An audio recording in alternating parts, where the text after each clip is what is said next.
আজকের রেসিপি হলো সুজির কেক। আর কয়েকটা দিন পরেই ক্রিসমাস, মানে কেক খাবার দিন। ছোটবেলায় আমরা কতই না বায়না করতাম, মা কেক খাবো, কেক এনে দাও।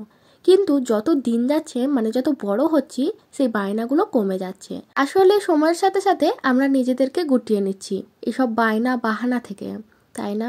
নিজেদেরকে জোর করে গুটিয়ে নিলেও মন থেকে কি মানতে পারি? তাই মাঝে মধ্যে মাকে একটু বায়না করেই দিই, কিছু একটা করে দাও। আর সেরকমই আজকে বললাম একটু কেক করে দেবে, মা বললো ঠিক আছে করে দেবো। তাই আজকে তোমাদেরকে এই রেসিপিটা শেয়ার করছি। চলো আর বেশি বকবক করবো না, সরাসরি চলে যাই ভিডিওতে। সুজির কেক তৈরি করার জন্য প্রথমেই 1 কাপ সুজি, 1 কাপ চিনি আর 1 কাপ ময়দা নিয়ে নিয়েছি, ওই একই কাপ পরিমাণ। এরপর দিয়ে দিচ্ছি লবণ বা নুন হাফ চামচ, অবশ্যই তোমরা তোমাদের পরিমাণ অনুযায়ী দেবে। বেকিং সোডা হাফ চামচ আর বেকিং পাউডার 1 চামচ, এই পরিমাণটা অবশ্যই ঠিক রাখবে। বেকিং সোডা হাফ আর বেকিং পাউডার 1 চামচ। এরপর এগুলোকে ভালো করে আমি মিশিয়ে নিচ্ছি একটা হ্যান্ড উইক্সের সাহায্যে। তখন হালকা করে মেশানো হয়ে যাবে, এই পর্যায়ে আমি দিয়ে দিচ্ছি মিষ্টির রস 1 কাপ। মিষ্টির রস আর চিনি মিলিয়ে টোটাল আমি 2 কাপ দিলাম। তোমরা চাইলে শুধু মিষ্টির রসও 2 কাপ দিতে পারো, আবার শুধু চিনিও 2 কাপ দিতে পারো। এরপর দিয়ে দিচ্ছি গরুর দুধ 1 কাপ। সব সময় কিন্তু সবার কাছে গরুর দুধটা থাকে না, তাই এর পরিবর্তে গুঁড়ো দুধ কিন্তু তোমরা ইউজ করতে পারো। গুঁড়ো দুধটাকে গরম জলে মিশিয়েও এটা ব্যবহার করতে পারো, তখনই কিন্তু পরিমাণটা একই থাকবে, 1 কাপ। এরপর ভালো করে আবারও হ্যান্ড উইক্সের সাহায্যে মিশিয়ে নিচ্ছি। এটা এখন অনেকটা স্মুথ হয়ে গেছে, 10 মিনিটের জন্য রেস্টে রেখে দিলাম। ঠিক 10 মিনিট পর আবারও 1 থেকে 2 বার ভালো করে মিশিয়ে নেওয়ার পর দিয়ে দিচ্ছি সাদা তেল হাফ কাপ। আগের যে কাপটা নিয়েছিলাম ওই একই কাপ কিন্তু হাফ কাপ দিয়ে দিলাম। আর দিচ্ছি এলাচ গুঁড়ো হাফ চামচ।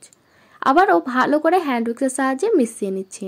সবার লাস্টে একটু স্বাদ আনার জন্য আমি দিয়ে দিচ্ছি ঘি। বেশি দেব না, জাস্ট হাফ চামচ দিচ্ছি। এটা অপশনাল, তোমরা চাইলে দিতেও পারো আর নাও দিতে পারো। টেস্টটা একটু সুন্দর আসার জন্য আমি ব্যবহার করলাম।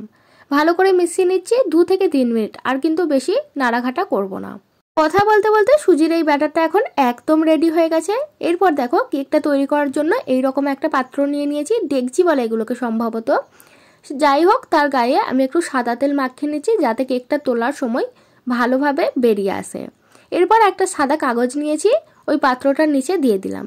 এখন ওই সুজির ব্যাটারটাকে অল্প অল্প করে এই ডেকচিটার বা পাত্রটার মধ্যে ভালো করে ঢেলে দিচ্ছি।